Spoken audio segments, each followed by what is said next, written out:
On tonight's CTV News, the government's decision to ban legal highs has hit the right note with the public. Lyttelton port workers are planning to strike, and the Christchurch City Council are prepared for the latest weather front heading our way.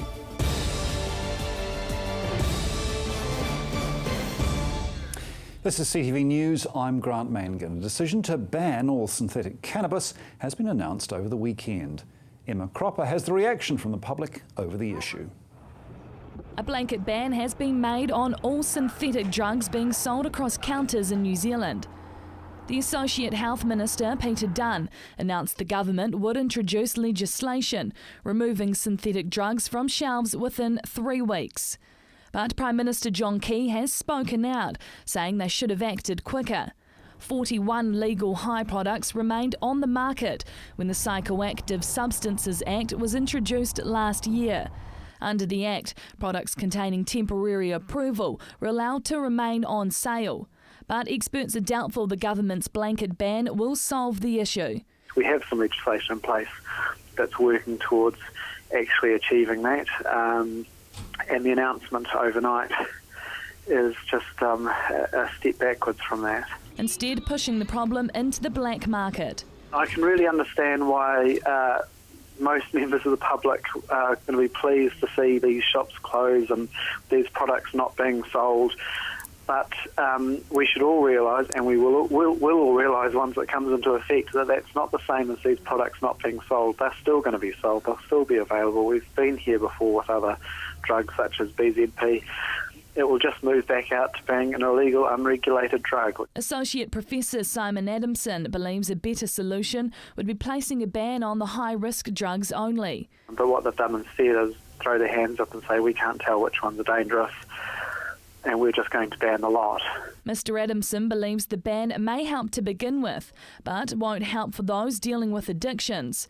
Back in 2008, when the government banned BZP-based party pills, users had 6 months until they were stopped being sold across the counter, giving addicts time to wean themselves off the pills. Mr Adamson believes the 3-week notice given to synthetic cannabis won't be long enough. But there are going to be a lot of people who, some people who are going to be experiencing significant withdrawals, treatment services. We don't know whether they're going to have difficulty coping with those numbers or not, whether it's going to be a big surge or a small trickle. But there will be some big adjustment issues with it. CTV News spoke to the public to see what they thought about the banning of legal highs. Great decision. Why is that? Because they're doing damage. Should have done it a long time ago. Why is that? I just think that there's a lot of stuff out there for young kids and older people these days that they can get their hands on, but obviously it makes it easier, so they needed to ban it ages ago. Well, I think they got it wrong. You know, the Labor's going on about they wanted it all banned completely, but National, they just hang back on it. They just sort of mucked around with it. So I personally think that they got it wrong, but they've made a good decision at the moment, so that's good. I think everyone should ban legal highs, not have anything to do with them at all. But it's a personal choice. I don't think they can ever, ban them completely, because I think they will just go underground. Stores selling the synthetic cannabis have until the 8th of May, and they will be prosecuted if they're found selling the drugs over the counter. Emma Cropper, CTV News. A woman has appeared in court charged with murder after a body was found by police in a Brindwa flat. The sleepy Brindwa street was the scene of a police investigation today after a body was found inside this taped-off home. This 22-year-old woman accused of murdering a man was granted interim name suppression during a brief court appearance today. Court documents allege he was murdered manually at the woman's house in Earnslaw Crescent. The woman's lawyer had concerns for her client's mental health. Name suppression has been granted and the woman's been remanded in custody until May 16. Neighbours told CTV News today half a dozen armed police arrived in the street yesterday afternoon, but they said this wasn't unusual. After learning of the murder, they said it was a tragedy and the accused was a lovely person. Some of the most skilled workers at Lyttelton Port Company are planning to strike after mediation failed to solve ongoing pay disputes.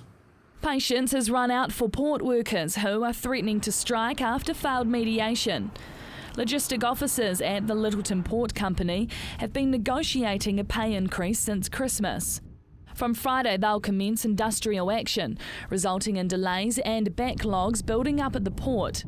The 11 workers are involved in a highly skilled job working around the clock, which keeps the port operating. They plan the loading and unloading of ships and communicate information to ship handlers and other staff responsible for working the vessels.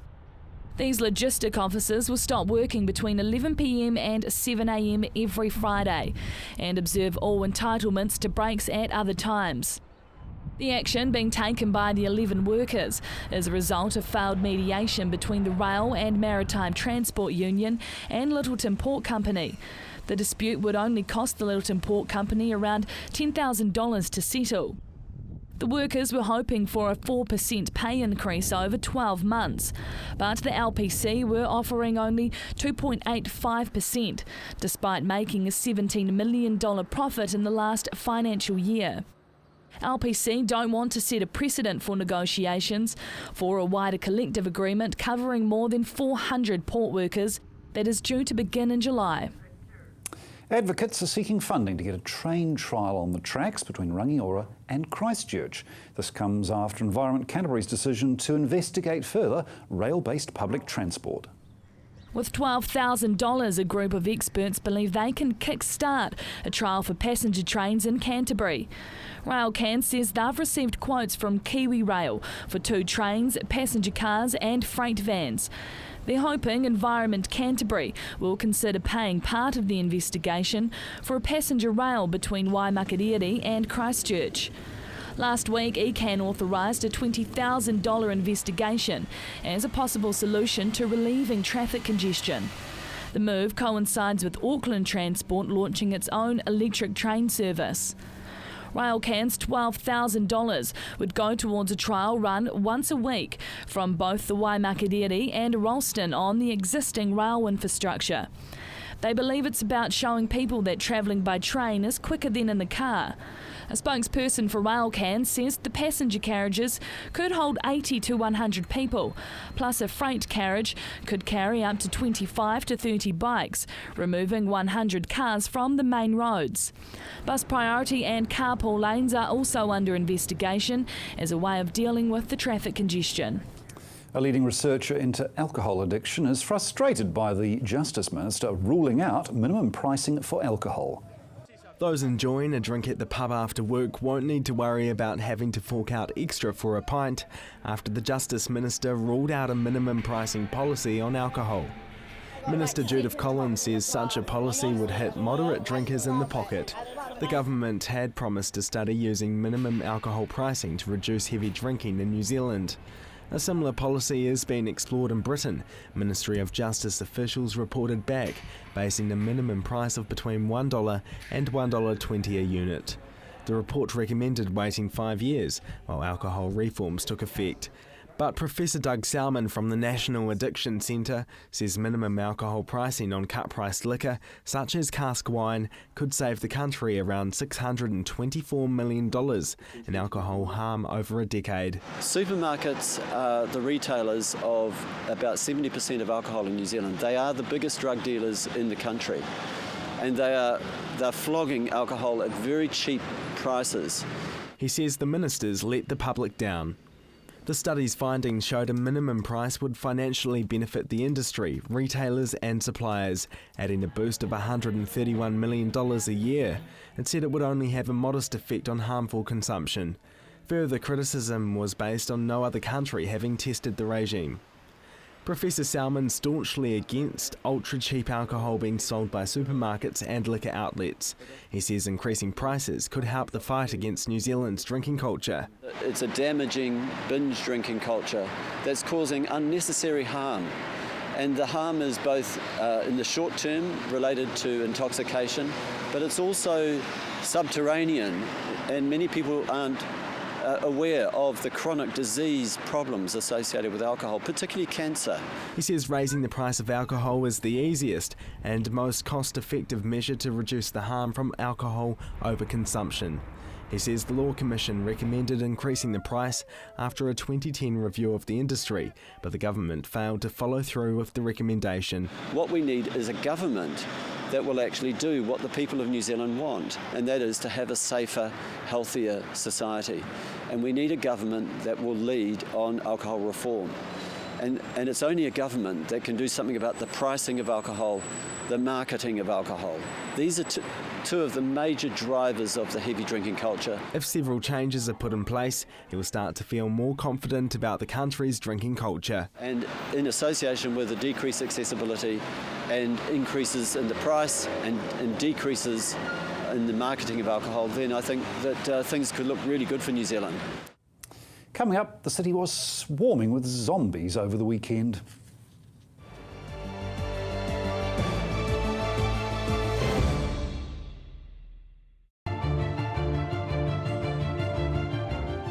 I'm Chris Lynch. Join me for CTV's new current affairs show Lynched every Monday at 8:30 right here on CTV, where I talk to the decision makers and those responsible for running our city.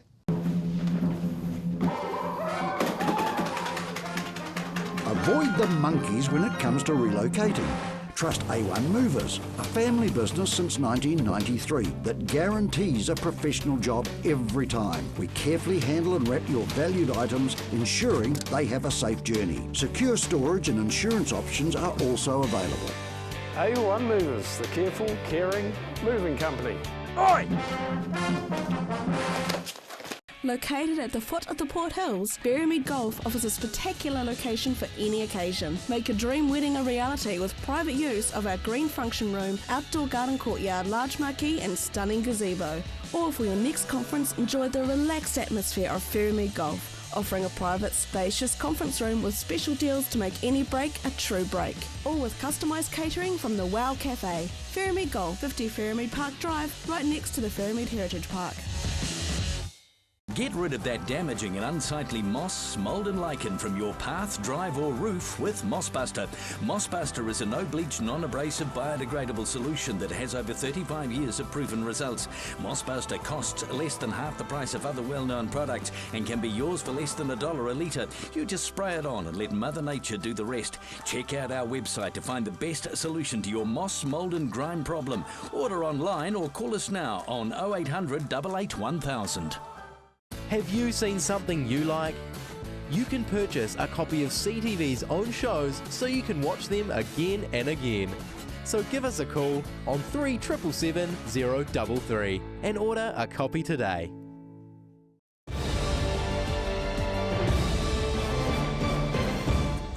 After an emergency beacon was set up last week, hundreds of civilians headed to the city centre to be evacuated after a zombie outbreak. They were lucky to escape with their lives after the evacuation centre was swarmed with zombies. Thankfully, this is a new interactive play hitting the city and not real life. Marcus Gibbs was there during the attack.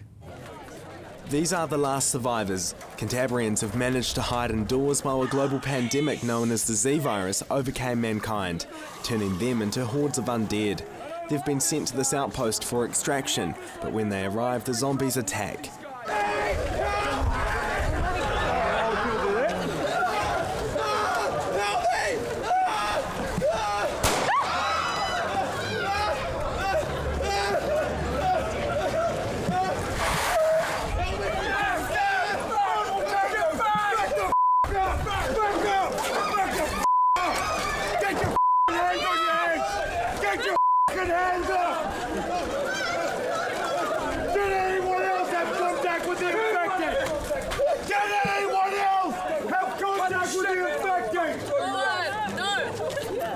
This is the opening scene of a new interactive play hitting Christchurch.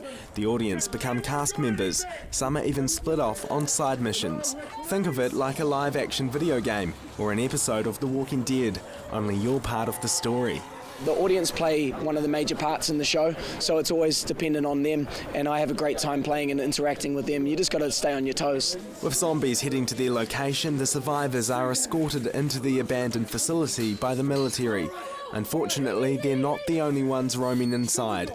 This play is something different. The audience are at the centre of the experience. They're forced to make choices that help to drive the story as they race for survival against overwhelming odds. It may be just a play, but this is unlike any other play before. The director says it's breaking new ground. We're still breaking that ground because learning how to actually do it that way, how to move people in a room, because nobody sits down, it's how to keep their focus. And so I've already learned some things I can tell the actors tonight about how to improve that. So yeah, but yeah, new ground, there's nothing like it, that's for sure. The audience was raving about the experience. Awesome. It was pretty scary at first, hanging out here and just waiting for them. The anticipation was the scariest. We are used to playing the video games. Oh, it was creepy. I thought they were going to attack me or something. Good to just kind of get in there and actually be a part of it rather than just, watching it or something like that. Just about troped. They're grabbing at you. It's scary, yeah. As long as people had fun, that's the main thing, We want to give them a good theatrical experience as well as some frights, Even the zombies managed to find their tongue. I'm used to doing in-school acting and a couple shows for the Court Theatre now, but that's about it. This is a new experience for me and I just love it. Yeah. More than 100 audience members will be filling out the set each night. Split into 2 groups of 50, they'll have the choice of 2 different experiences. The team behind the concept have already sold 1,000 tickets. They're taking the show to London in August to show their zombified creation off to the world. Marcus Gibbs, CTV News. Well, if you survive the zombie outbreak, the big question is going to be, will you survive the upcoming bad weather? The Christchurch City Council has plans in place as wet weather hits Canterbury and other parts of the country overnight. Wet weather is set to batter most parts of the South Island this evening, but Christchurch isn't likely to be hit as hard as the other regions. But severe weather warnings are in place for South Canterbury, as well as Dunedin and North Otago. The forecast is predicting up to 40 millimetres of rain in the next 24 hours, and Banks Peninsula will be taking the biggest hit in the region, expecting up to 60 millimetres of rain. The Christchurch City Council aren't expecting it to flood as it previously has done when heavy rain falls, but the council aren't taking any chances and are coordinating staff and contractors in flood-prone areas across the city ahead of the wet weather. Council staff will be working across the city, clearing stormwater drains and sumps in the most vulnerable areas. The council will monitor the weather and have sandbags ready in high-risk areas, including Little River and Banks Peninsula, where they'd be most effective. The council says floodwaters on roads and parks may be contaminated and is warning locals to avoid water wherever possible and wash hands and clothing that makes contact. And still to come, the sport, traffic and weather updates.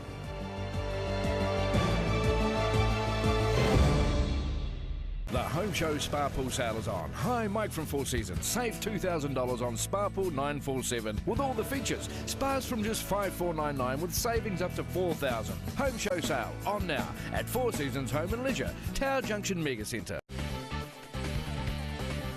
G'day, this is Fletch, your presenter of the TV show Classic Restos. It's the show where it's your chance to see completed restorations being shown, driven and enjoyed.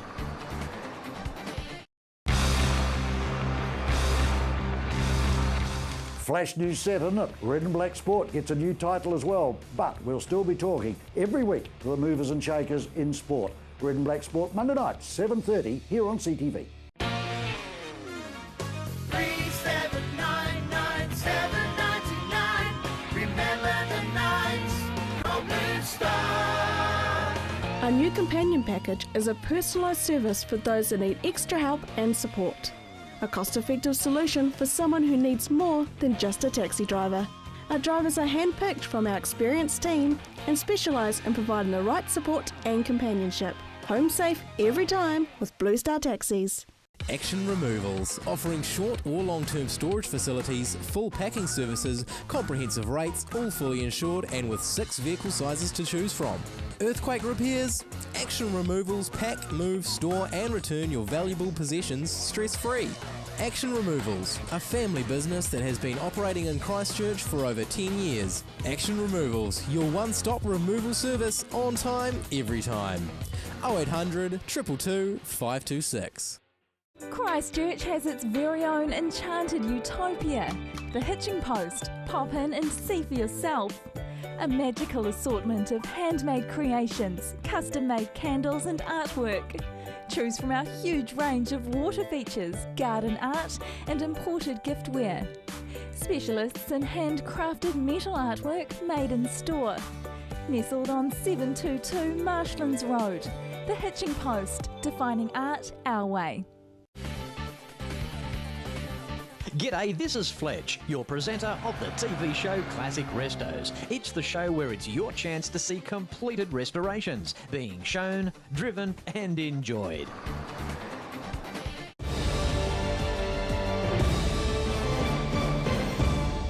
Well, it's time to catch up on all the sporting action with Gordon Findlater.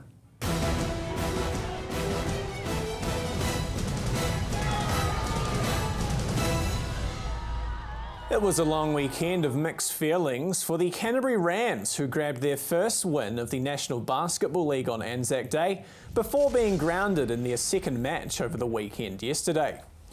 The Rams' first points of the year came courtesy of an overtime thriller in Timaru as they gunned down the Manawatu Jets 101-92.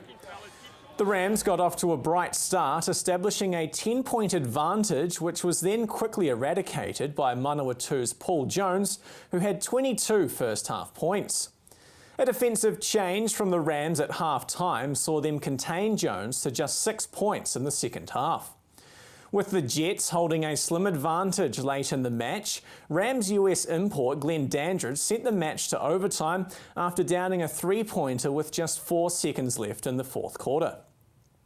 The overtime period was all the Rams as they went on to record a 9-point win. Glenn Dandridge was the top scorer with 37 points, while fellow import Matt Rogers recorded 24 points. Unfortunately for the Rams, they were unable to back up the win yesterday when they went down 99-81 to the Nelson Giants at Cal Stadium. Also of concern to the Rams was the departure of import Matt Rogers, who left the court in the second quarter with a knee injury. The weekend's Hawkins Cup action has seen Lincoln University maintain their perfect record after they secured their 4th straight bonus point win, downing Belfast 65-3. Also with 4 wins to start the comp are New Brighton, who defeated Sydenham 12-0. Christchurch and Marist Albion find themselves in the hunt with 3 wins and a loss after Christchurch defeated longtime rivals Linwood 31-12 in the annual Crying Tell match, while Marist defeated Universities 25-19. Tied on points with Marist and Christchurch is Burnside, who are still undefeated after recording their second draw in 4 matches after a 30-all stalemate with High School Old Boys. The other result of the round saw Sumner get the win over Shirley 19-15. The Hawesville Hornets got some revenge over the Hornby Panthers, who have spoiled the Hornets' hopes in the past 2 Canterbury Rugby League finals when they defeated their arch rivals 26-20 at Hawesville Domain. The competition completed its 3rd round of matches and sees Hawesville and the Celebration Lions at the top with 3 wins, while Hornby are in 3rd. And finally tonight, the Mainland Tactics are in action when they take on the Northern Mystics at CBS Canterbury Arena tonight. A win is crucial if the Tactics are to avoid the competition wooden spoon, which is looking ever closer to ending up in Christchurch. Tonight's match gets underway at 7:40. You're up to date with the latest in local sport. I'm Gordon Findlater for CTV Sport.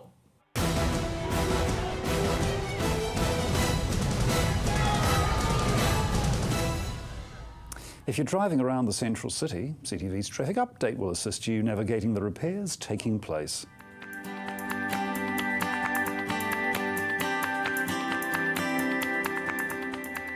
Hello travellers, to help you plan your journey around the central city, here's an update on what's happening with the roads this week. Chewham Street between Colombo and Manchester will be closed for building demolition work. Road users will be detoured down Colombo, Lichfield, Manchester and back to Chewham during the week's work. Oxford Terrace will be reduced to 1 lane between Montreal and Durham Streets during the week as well. And Durham Street will continue to be slow moving as lane reductions are in place through this area also. To keep up to date with what's happening with the Central City roads, stay tuned and in the meantime visit the website Transport for Christchurch. And before we get to the regional weather, we remind you that each week we change the music to our weather and you have an opportunity to influence what that music might be. Tonight, for the start of the week, we're going to play a selection from the 2004 album The Best of Cafe Del Mar. Here is your regional weather. Kia ora everyone, let's take a look at today's temperatures. Down in Timaru you had 11 degrees today, Temuka and Geraldine on 11 degrees at your way as well. Ashburton 12 degrees today, Methven 13 degrees, Rakaia was on 12 today and Darthfield on 13. Leeston and Rolleston on 13 degrees, Lincoln also had 13 today and Christchurch a wet day with 14 degrees for you. Akaroa a mild 13 degrees over your way and north of the Waimak, Kaipoi, Rangiora and Amberley all had 14 degrees today.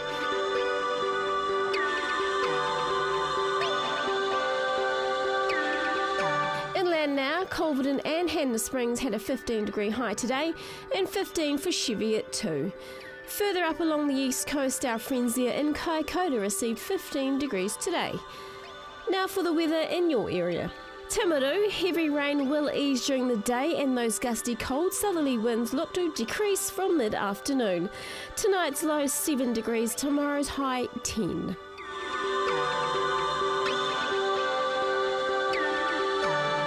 Cloudy, cold and wet for your Tuesday, Ashburton, with a strong southerly wind. Tonight you'll see an overnight low of 7 and tomorrow a high of 10 degrees.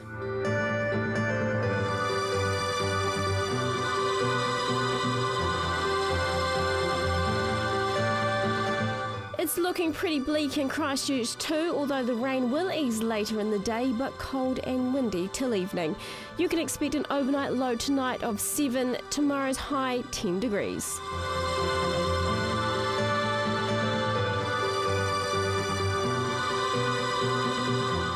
Looking too promising in Kaikoura either, sadly, with strong to gale southerlies and heavy rain throughout the day. Tonight's overnight low is 7 degrees, tomorrow's high just making it to double figures as well with 10 degrees.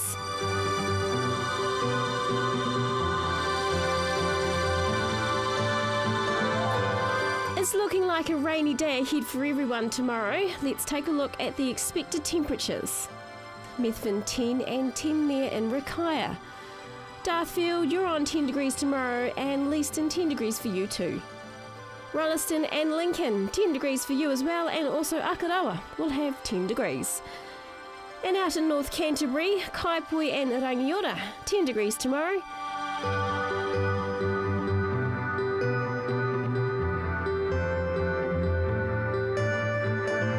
Amberley also have 10 expected there, and Culverden, Hanna Springs and Cheviot also have a wet day ahead with 10 degrees.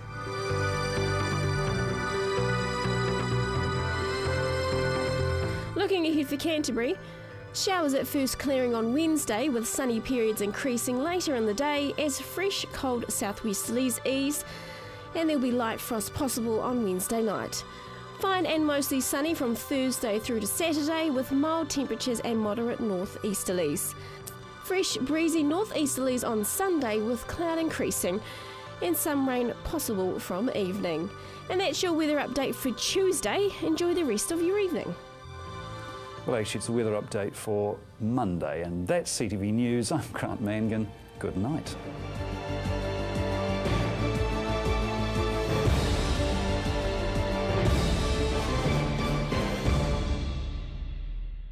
Supporting local content so you can see more of New Zealand on air.